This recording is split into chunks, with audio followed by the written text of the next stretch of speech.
Hi, I'm Natasha Gutierrez. Join me as we count down the days until the fight of the century, the Manny Pacquiao versus Floyd Mayweather Jr. fight on May 2. This week's headline: it's the season of fight documentaries. Mayweather says he's better than Ali. And Cotto helps Pacquiao prep for Mayweather. About 2 weeks before fight night, the build-up for the mega fight intensifies as HBO releases the first episode of its documentary At Last, and Showtime releases episode 1 of its mini-series Inside Mayweather vs. Pacquiao. This was the fight that had to be made. There was very little contention, and then they raised the issue of drug testing. If you want to fight, let's make it happen. You don't want to fight, shut the fuck up. Who the fuck's he to make the rules? We'll fight him any day of the week. People working. At Last tells the story of how the fight finally came to be after 6 years of negotiations. It focuses on Pacquiao's rise to superstardom from humble beginnings in General Santos.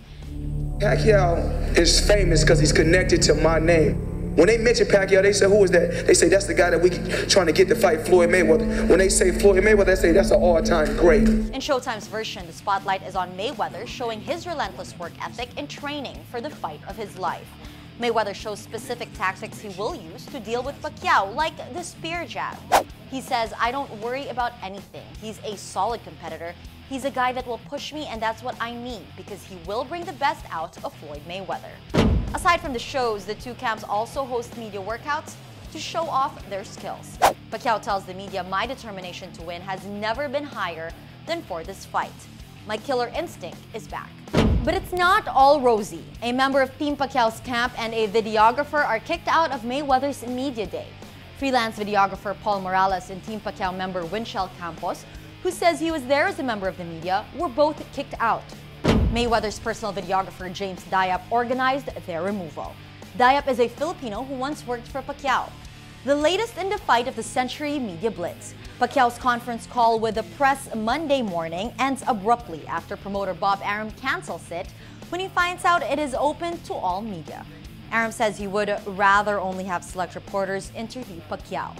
Mayweather, on the other hand, has a conference call scheduled for Thursday at 6 a.m. Manila time. Undefeated Floyd Mayweather is more confident than ever, telling ESPN he is the best boxer of all time. Mayweather says, quote, no one can ever brainwash me to make me believe that Sugar Ray Robinson and Muhammad Ali were better than me. He did praise the two, saying, I'm going to take my hat off to them and respect those guys because those are the guys that paved the way for me to be where I'm at today. In a separate interview, Mayweather also says Manny Pacquiao is a reckless fighter who takes too many chances, referring to Juan Manuel Marquez's knockout of Pac-Man in December 2012. He says of Pacquiao, he fought very, very recklessly in the Marquez fight. I could have had the same type of career, but my career wouldn't have lasted this long. Back at his camp, Mayweather's conditioning coach Alex Ariza denies claims his boxer suffered injuries at the hands of his sparring partners. But Ariza has his own problems. Head coach Floyd Mayweather Sr. hits Ariza, who was formerly with Team Pacquiao. He tells On the Ropes radio show he doesn't see the merits of Ariza. That son of a bitch ain't strengthening nobody. He ain't nobody. He's in there, I can't say exactly what he's doing, but he ain't strength training little Floyd. What Floyd's doing, everybody's helping. It's not just one person, says Mayweather Sr. Over at Manny Pacquiao's camp, the Filipino boxer is getting a little help from an old opponent, Puerto Rican slugger Miguel Cotto. Cotto, who fought both Floyd Mayweather and Pacquiao in the past, is helping Pacquiao's head trainer Freddie Roach with a game plan. I asked him a lot about the fight and about the situation, says Roach. Miguel is a big help in getting the better game plan. Aside from consultations, Pacquiao is also watching tapes of Mayweather's past fights. Hindi mo pa lubos na kilala si Pacquiao hanggat hindi mo ito napapanood. Back in the Philippines, Pac-Mania is in full force. Kid Kulafu, a movie on Pacquiao's childhood, is showing in cinemas, while the State Postal Authority this week released 500,000 stamps of a fighting Pacquiao. Fans, too, are prepping for fight night. For those who plan to attend the weigh-in in Las Vegas, here's news. It's no longer free.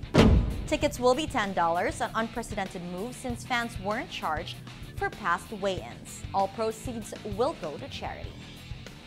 Over at Manny's hometown, General Santos City, the mayor says he can't afford to air the fight live. Mayor Ronel Rivera wants to air the fight for free, but the cost runs from 500,000 pesos to 800,000 pesos. Rivera says, quote, "We want the people to watch it free, but it will be hard to justify such huge expense for a live feed." And finally, a quick look at the celebrities who are swept up by fight fever. In his show, J.B. Kimmel sings Manny Pacquiao's newest song, Tinatanong sa aking isipan, pagkikailanang husgahan, anyong gagawin naman, ano ba ang tamang batayan, kung tayo'y pakinggan. Well, you know the rest. Everybody. Hollywood actor Sylvester Stallone, who played boxer Rocky Balboa in the Rocky movie series, visits Pacquiao. Ultimate Fighting Championship heavyweight fighter Alistair Overeem picks Pacquiao to win over Mayweather. And Pacquiao's first U.S. opponent Lelo Lonolo Ladwaba picks Mayweather to win over Pacquiao. And that's it for the week, folks. We're just 11 days away from Fight Night. Tune in again next week as we get closer to the fight the world is waiting for. Until then, take care.